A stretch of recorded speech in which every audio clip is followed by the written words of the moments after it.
with Mr. Review. We spring into action with breaking reviews. Hello, friends, it's Mr. Review, and we're looking at the interaction among branches, government in trees. Say, we've spent a long time here looking at presidential power, and we've noted how powerful the president has become through informal powers. And to highlight the power that the president uses the most would be his or her ability to communicate with the American people. And man, has this changed as technology has changed. Abraham Lincoln penning out a letter to the American people took days. Now we're one tweet away from changing policy in America. Social media has made our president extremely more responsive to our pressing issues and also more powerful as he or she can rapidly fire out messaging to guide and direct policymakers. The modern communication system has dramatically increased the power of the president.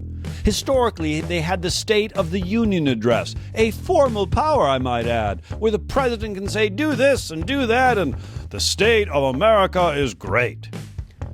But now, the President of the United States, through modern technology and communications, can essentially do a State of the Union each and every day.